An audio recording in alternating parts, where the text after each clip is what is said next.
Digno é o Cordeiro que foi morto, Santo, Santo Ele é. Um novo cântico ao que se assenta sobre o trono do céu.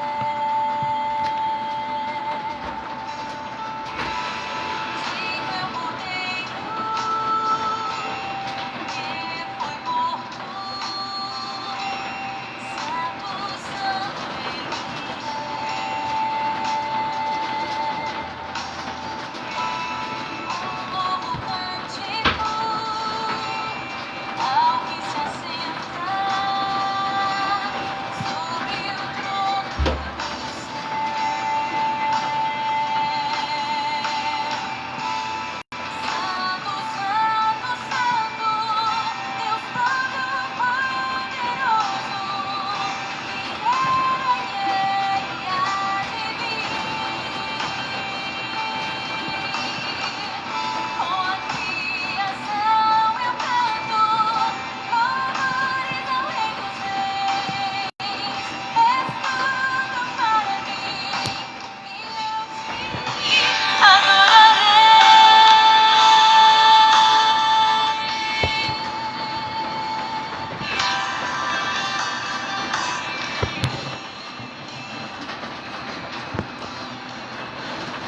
Vamos lá, queridos irmãos, amigos, vamos dar continuidade ao ensino da Palavra de Deus, a essas exposições que estou fazendo das Escrituras.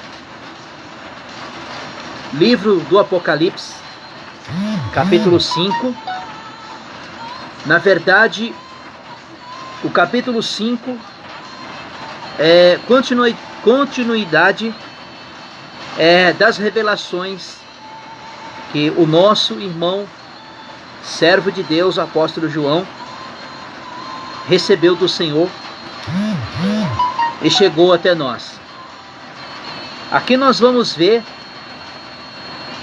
o livro selado, o livro de Deus selado, o qual é o único que é digno de poder e glória de abrir este livro, é o Cristo exaltado, o Cordeiro de Deus.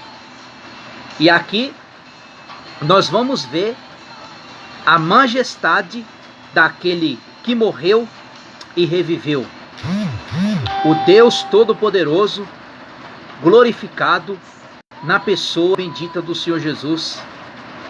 Então nós vamos ver aqui que lá no céu, lá na glória, Cristo é adorado em todo o tempo, onde ele diz que é santo, santo, aquele que foi morto e reviveu. Então, amados e queridos, o versículo 1 do seu capítulo 5 vai dizer assim: E vi na mão direita o que estava sentado sobre o trono, e um livro escrito por dentro e por fora, e selado por 7 selos. Bom, primeiramente, aqui, como lá no capítulo 4, Deus mostra para João o trono de Deus, onde está o trono de Deus, aonde Deus governa todas as coisas. Deus governa a humanidade, Deus governa o universo, Deus governa todas as coisas. Deus não perdeu o controle de nada. Deus governa, Deus está sentado num trono, junto com o Cordeiro, e governa todas as coisas. E o interessante aqui, que a revelação que João dá é um livro que ele está selado, e nele tem 7 selos. Vamos entender aqui estes selos. Se ele está selado, é algo que está reservado, que tem algo que só Deus pode revelar o que está escrito dentro desse selo. Então, esses selos têm a importância, o qual nós vamos, no decorrer do capítulo 6, vai ser aberto os selos. O versículo 11. E vi também um anjo forte, brandando com voz: quem é digno de abrir o livro e romper os seus selos? E ninguém no céu, nem na terra, e nem debaixo da terra, poderia abrir o livro e nem olhar para ele. Verso 4. Eu chorava muito, porque ninguém fora digno de abrir o livro, e nem ler, e nem olhar para ele. Todavia, um dos anciões disse: não chores. Estava falando isso para João. João, não chores. Olha, o leão da tribo de Judá. Vamos entender aqui quem é esse leão da tribo de Judá. Quando ele fala que ele é leão, que ele é o reinado de Cristo. Que Cristo, né, na natureza, ou para nós mesmos, o leão, ele representa poder, autoridade. Então, quando fala que ele é o leão da tribo de Judá, foi uma das tribos, né, a tribo de Judá, e o termo Judá quer dizer leãozinho. Então, mostra a autoridade de Cristo como leão, como autoridade. O leão da tribo de Judá e a raiz de Davi, que venceu para abrir o livro e os seus 7 selos. Verso 6. Então vi no meio do trono os 4 seres viventes, entre os anciões em pé, e um cordeiro como havendo sido morto, o qual tinha 7 chifres, 7 olhos, e são os 7 espíritos, e Deus enviando em toda a terra.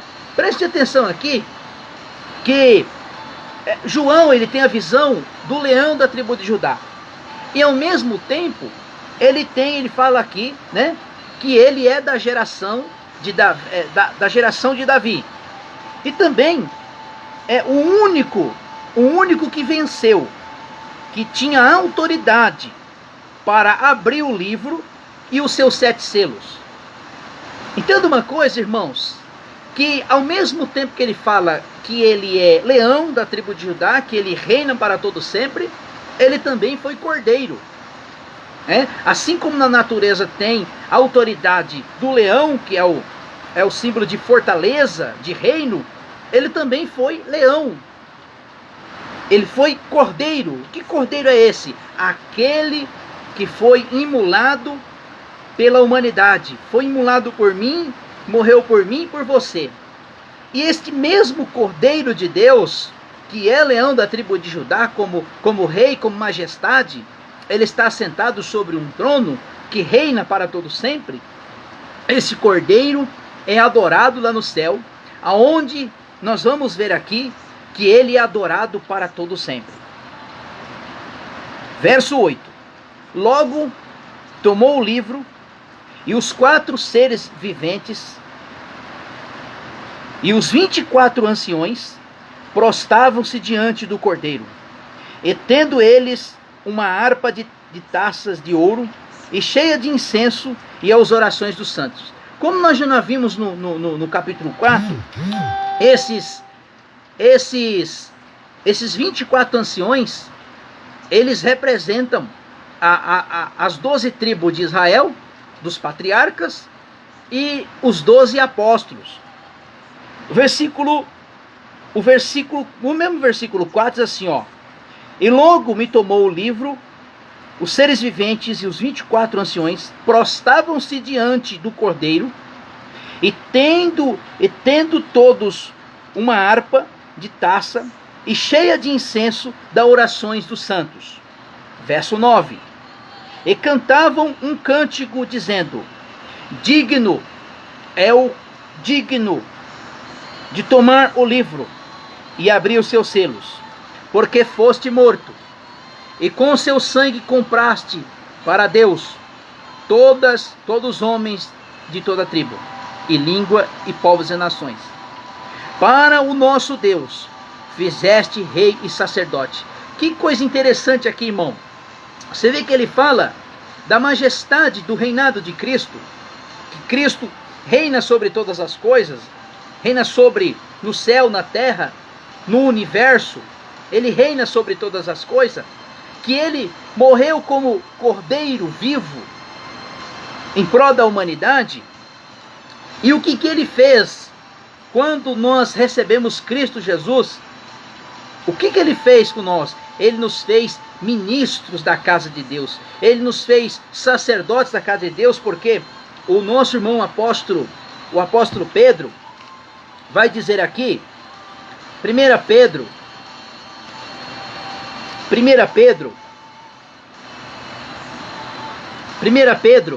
versículo 7 diz assim: ora, para nós que cremos, esta é a pedra preciosa, para os descrentes, pedras o edificador rejeitando, esse foi posta com pedra angular.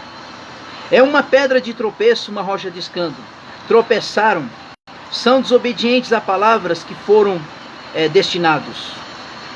Vós, porém, sois geração eleita, sacerdócio real, nação santa, povo adquirido, para anunciar as grandezas que Deus chamou das trevas para a maravilhosa luz. Então, o sacrifício de Cristo nos proporcionou para sermos ministros, sacerdotes da casa de Deus. Porque antigamente, na lei, no Velho Testamento, os únicos que poderiam entrar no lugar santo do santo era o sumo sacerdote. Mas com o sacrifício vicário de Cristo, aonde o véu se rasgou, agora nós temos acesso a Deus por Jesus Cristo. Versículo 11. Versículo 11. Então olhei e vi uma voz e muitos anjos em redor do trono, e dos seres viventes, os anciões. Numerosos deles eram milhões e milhares, e milhares e milhões. O que esses anjos, o que esses seres viventes, esses anciões, eles estavam fazendo diante, ao redor do trono? Fazendo o quê? Eles estavam adorando o Cordeiro de Deus, aquele que foi morto e reviveu, aquele que morreu no Calvário. É aquele que reinou, que reina para todo sempre. Tem algumas seitas, algumas religiões por aí, dizem que Cristo não é digno de adoração. Nós não podemos levar adoração a Ele. Então, se engana que lá no céu, lá se proclama, lá se adora, os anjos se prostram diante, milhões e milhares adora aquele que foi morto e reviveu. Esta doutrina é chamada os testemunhos de Jeová. Eles desprezam, eles não adoram a Jesus, não adoram a Cristo. Pois o versículo 12 assim: e proclamando com grande voz, digno é o Cordeiro, que foi morto, de receber poder e riqueza, e sabedoria e força, honra e glória e louvor. Então ouviu toda a criatura que está no céu, na terra e debaixo da terra e no mar, todas as coisas aquele que diziam. Olha que coisa interessante. Cristo, irmãos, Deus, Cristo, Jesus, Deus, o Espírito Santo, a Trindade, eles reinam para todo sempre. Ele reina, eles governam tudo. Porque aqui ele fala do universo, proclamando com grande voz: digno é o Cordeiro que foi morto, e recebeste poder e riqueza, sabedoria e força e honra, glória e louvor. Então ouvi toda a criatura que está no céu, na terra, debaixo da terra, no mar, e todas as coisas que neles diziam: ao que está sentado sobre o trono e o Cordeiro, glória e poder para todo sempre. E os 4 seres viventes diziam amém, e os anciões prostravam e adoravam. Irmãos, se você não adora a Deus aqui, se você não glorifica Cristo aqui, se você não exalta Ele aqui, lá no céu você não vai poder fazer isso. Por quê? Porque lá no céu, todo joelho se dobrará, e toda língua confessará que há aquele que foi morto e reviveu.